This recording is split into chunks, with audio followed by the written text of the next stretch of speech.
this first, what we hope will be an ongoing virtual fireside chat series for the New Jersey Office of the Food Security Advocate. And my name is Jamel Washington Rock, and I have the honor of serving as the program manager for the office. So I wanted to toss it to, I'll start with Angela, and we'll go around and introduce yourselves, please. It's an honor. Good to be with all of you. I'm Angela Brown. I have the privilege of serving as the Executive Director of Loving Our Cities. It's the community engagement arm of the Perfecting Church with the stated mission to enhance the quality of life where we live, work, serve, and worship, headquartered right here in South Jersey. My name is Isaiah Casey-Hammond. I get to work as the program coordinator at Loving Our Cities with Angela, and I get to do that through our workforce initiative that we have called Millennium Labs. And don't be fooled, Isaiah really is my boss. I report to him.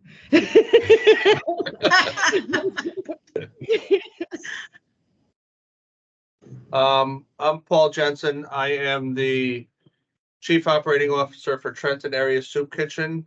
And in Trenton Area Soup Kitchen, we have started Emilio's Culinary Academy, where we have a workforce development to 10-week program to train anyone who's interested in becoming a culinary professional. And we pay them a stipend as they go through the program as well. And we provide ServSafe certification for them when they graduate. My name is Cordell. I'm Cordell Garland. I'm a circus coach for a program called Trenton Circus Squad. I am one of the people who went through TASK's culinary program and graduated and earned my ServSafe certification. Wonderful. Thank you, all four of you, for joining me today. Paul and Cordell, you already started kind of talking about Emilio's and the ServSafe training and being a coach, and I'm hoping we'll be able to dig into that a little bit. But first, I want to make sure that anyone who's watching this later will have an understanding of Loving Our City's Millennium Labs. So Angela and Isaiah, could you talk a little bit about that? Sure. Well, you want us to get us started? You want me to get us started, Isaiah, and then you take it from there? Yes, that sounds good. All right. So for us at Loving Our Cities, Millennial Labs represented an opportunity for us to provide real world paid experience for young people in our region that we saw were especially challenged, not just in New Jersey because of the incredible expense of housing in our state, where young people were even graduating from college and having to return home and forced to live with their parents because it was just too expensive to live in our state. So we were exploring, hey, how could we provide stable financial resources for these young people that are coming out of college, perhaps getting some experience under their belt, but desiring to move back out on their own. And then we got hit by COVID.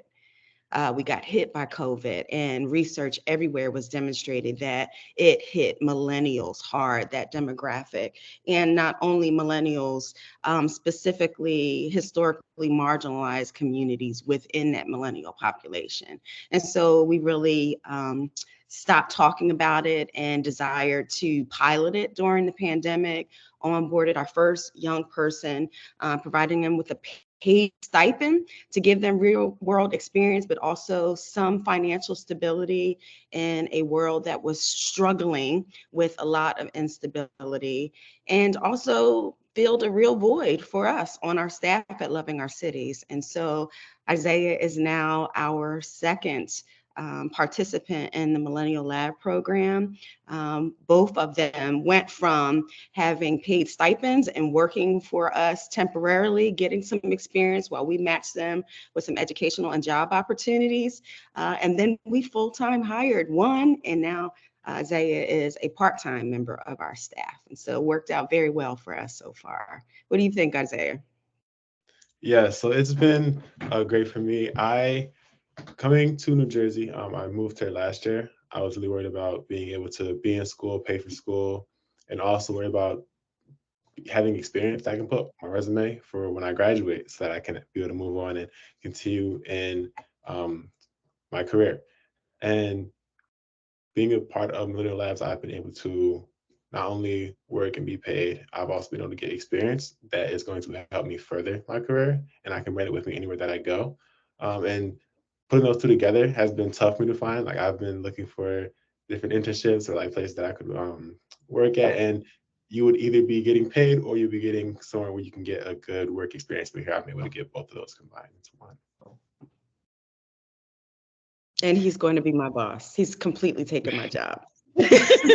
Well, he definitely represented you and Loving Our Cities very well when we had the honor to host him in Trenton last week. So we're very excited, and also thinking about a way for building this pipeline of future leaders, and even just young current leaders too. Absolutely. Yeah, he is the future of non leadership in New Jersey. I'm very, very grateful to have him on our squad. So, Cordell, I wanted to kind of toss it to you and ask about your experience, because you mentioned, I think, too, that you're a coach now within the program. So could you talk a little bit about your own experience in the Culinary Academy, and then kind of how you're coaching and supporting, classmates and those who are coming behind in achieving their dreams too? I'm a coach for this program that I work for. It's called Trenton Circus Squad, and we have a partnership with Task, and they offered the opportunity for us to come to their program, Emilio's Culinary, and learn what we needed about prepping food, preparing food, serving it, the right measures to take when you're cooking or baking. And while we got some time in the kitchen, we also spent some time in actual class and like sat and got to talk about things that we learned, things that we want to learn, ideas that we want to try. And all in all, it was a great experience. Wonderful. And what are some of your professional goals and aspirations now that you have this training and this background? Right now, I want to have a career in early education, working with youth, and having this skill set on hand it comes in handy because I have to prepare a lot of meals for the students that I teach now. And so what I've learned from Task, I've been able to use in my actual job. That's wonderful. And we know that food is such an entry point to connection in general, and especially with children, as well as with seniors, and really people of all ages and backgrounds. So thank you for sharing that. So just kind of going back to the organizational level, and again, some people may go, well, why is the Office of the Food Security Advocate talking about workforce development or bringing people, around workforce development?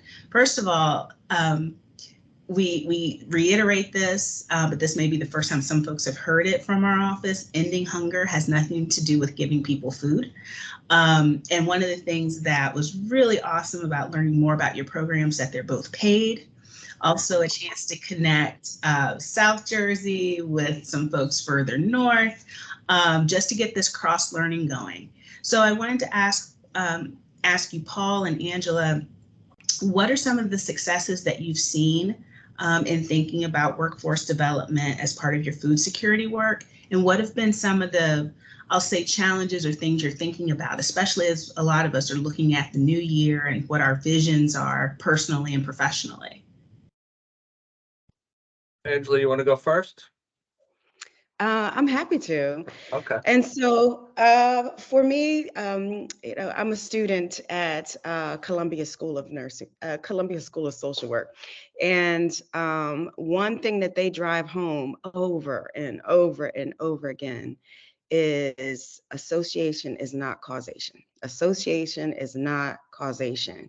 And so I think as nonprofit leaders that are vested in this space of tackling hunger and food insecurity, we have to look at root causes. And so for us, it really was about examining, why are people coming to us in the first place? Why do people need our pantries? And much like many other pantries throughout not just the state of New Jersey, but throughout the nation, we experienced a dramatic increase during the pandemic. We saw people that not just needed food, but were struggling with anxiety as people lost their jobs. And that was a root cause that was screaming in our faces. And it was not a reality that became apparent during the pandemic. It existed prior to the pandemic. And so we really thought about, if people need food, why are they coming to us in need of food? Is it because they can't afford other things and it's helpful for them to get their groceries through us so that they can pay for other things? But then why don't they have enough? Is it because they're unemployed? Is it because they're underemployed?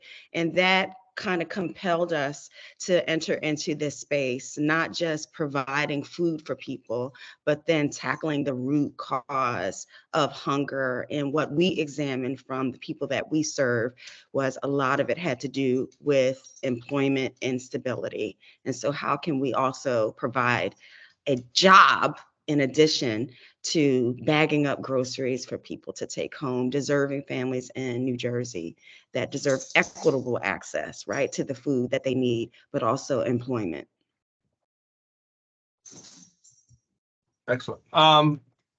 Similar to what Angela said, TASK has been around for 41 years, feeding people and helping them. And along that journey, we have never done anything to help move people out of that. We give them a meal for the day, and they need a meal the next day. We're momentarily solving their hunger.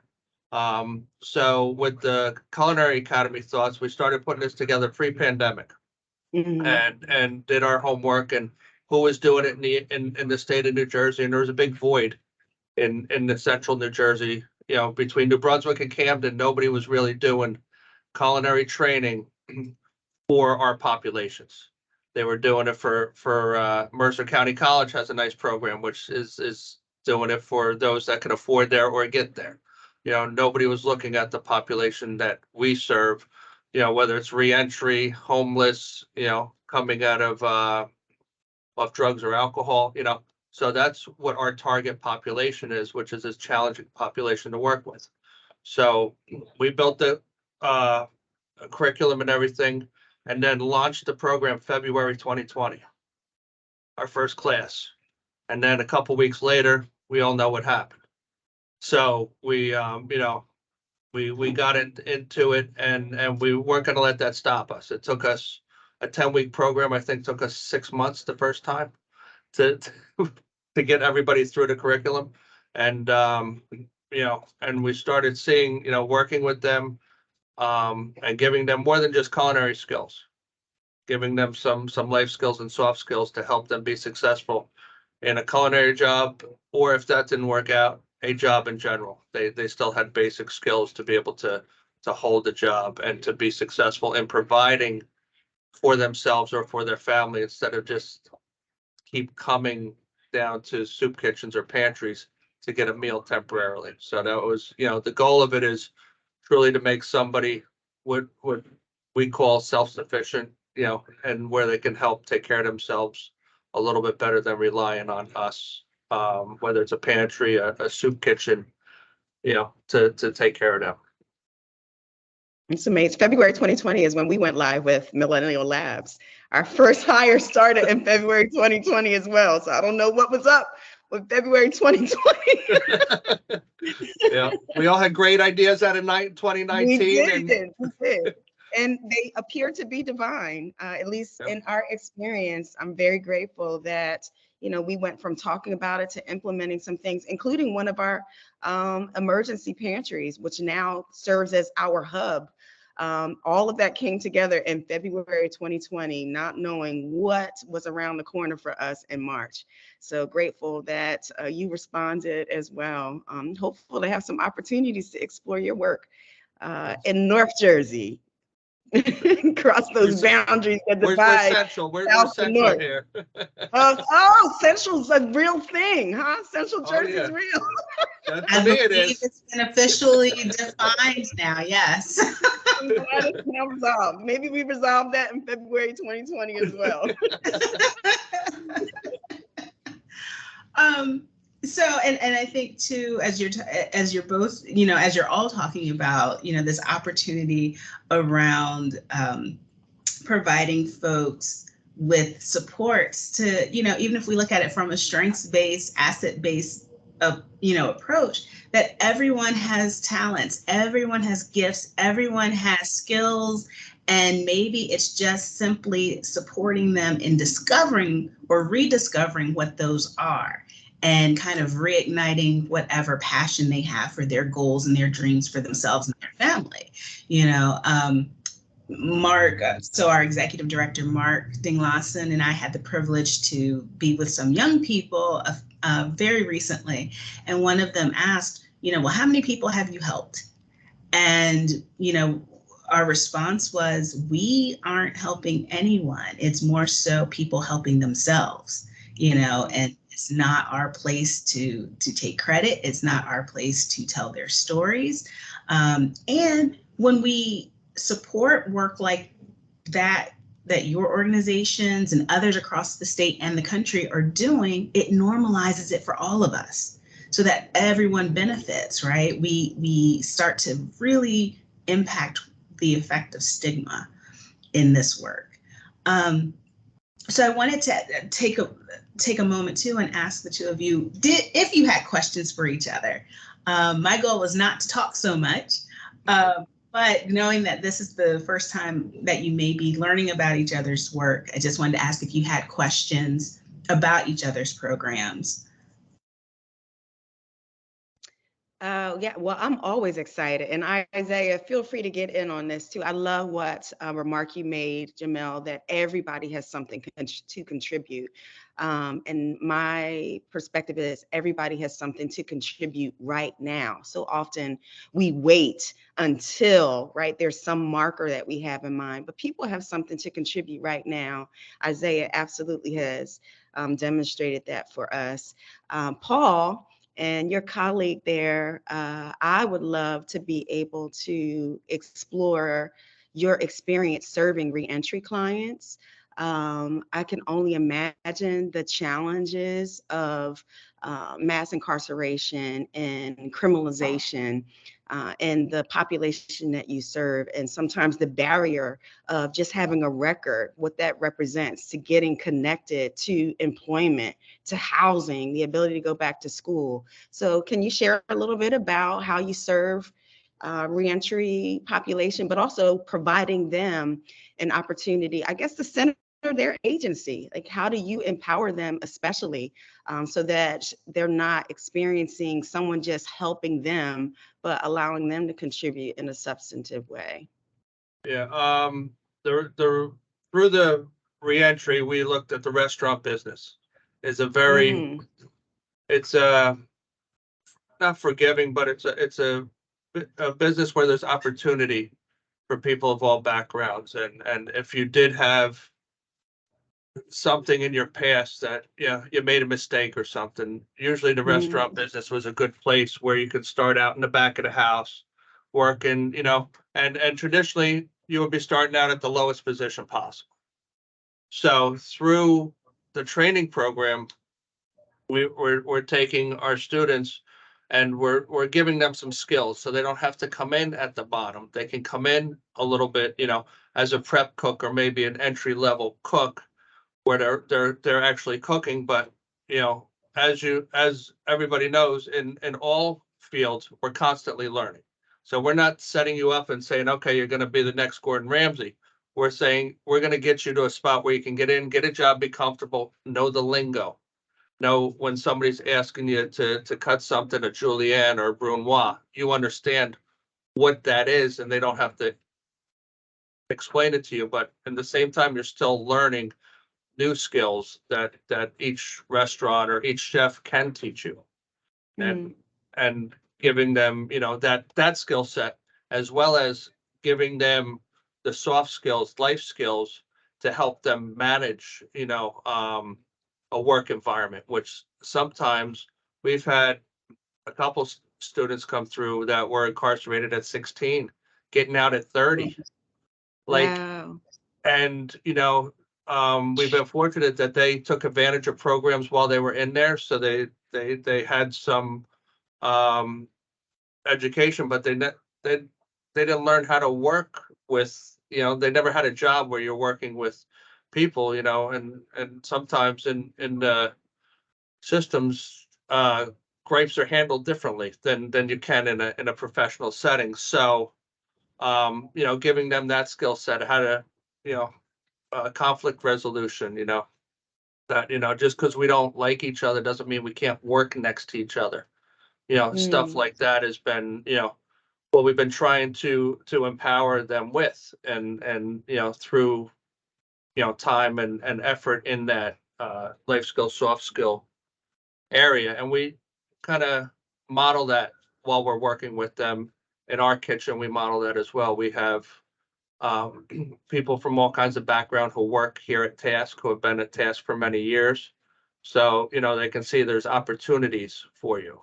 And in knowing their background, we know how to place them and what kind of jobs are going to be more acceptable to somebody with a, you know, some sort of a history that's not, you know, that pleasant, but it's Amazing. been. I'm grateful. Yeah. So food's still bringing people together. Yeah, it's a lot, and you know, Yeah. Yeah, I'd love to pick your brain about that. We're interested in being more intentional and serving as a resource to that population. yes, Meet them where they are, right? Yeah. and then that's something we've always tried to do here at Task, is meet people where they're at, whether we're feeding them here or we're out in the community feeding people as well, like at different locations throughout Mercer County. So it's bringing the food to people where they're at, you know, working with them where they're at, you know, not saying, okay, you got to be at this level, you know, okay, we're here now, we're going to try and elevate you to that level where you can get that job and be successful. Nice. Thank you for Yeah. sharing. Yeah, and interested about, you know, as far as you guys are you know, how you're implementing your program with, because you're working with youth. So Millennium Labs is not exclusive. The name would perhaps help you to think that it was just for the millennial generation. That's where it began. So Millennial Labs in the future, we're hoping that it's just going to be a resource to help people gain experience, paid experience, that perhaps will not only match them with opportunities within Loving Our Cities, but employer partners as we grow that network. But Isaiah came in for us last summer, which was why I subsequently hired him and implemented our first summer meals program. So the core of our services at Loving Our Cities is tackling food insecurity. That is what we began doing, and we continue to expand our ability with great support, like the state of New Jersey's Office of Food Security Advocate. But we also do some mentoring. We also do job readiness training, to complement Millennial Labs. But last year we launched our first summer meals initiative, specifically targeting families with children 18 and under. Isaiah, you want to tell them a little bit about how we did that? Yes. So we implemented it throughout July and early August, I believe. It's like a 6-week program, and we had families come once a week, and we had movies that we showed. So they would come watch a movie, and then after the movie, we would have pre-packed, have breakfast and lunch meals for the week. So they would come each week, get to watch a movie with the family, and then they can come out and they would pick up their meals for the week. Yeah, and it was exceptional. I could not have done that without Isaiah, and I also could not facilitate A Few Good Men. So we have this amazing mentoring program where we're in 15 high schools throughout South Jersey, mobilizing volunteers to go into schools, do mentoring workshops, but also challenge these young students to serve, to make a difference in their community, make a difference in their school. And we're gearing up to recognize some of them who did that exceptionally well. So Isaiah, you have your hand all in that. You want to tell a little bit about that as well? I so we have- I don't mean to be rude. I know, I was I'm gonna say, I sorry. know Paul has to, unfortunately, wrap up. I'm sorry. We can continue this conversation People definitely. to feed. You got work to do. I know. I'm so It's sorry. it's kind of the perfect way to say leave them wanting more. So I want to thank you each for your time. I also am looking forward to coming back together too, so we can talk about what you think other organizations who want to start to explore workforce development as part of their food security work, maybe some kind of like entry beginning lessons that you've learned along the way. So thank you again, Angela, Isaiah, Cordell, Paul. I'll share this out. Be well, take good care. And again, thank you so much for all that you're doing in your communities. And we truly, truly appreciate each of you. Thank you. It was an honor. Thank you. Take care. Thanks.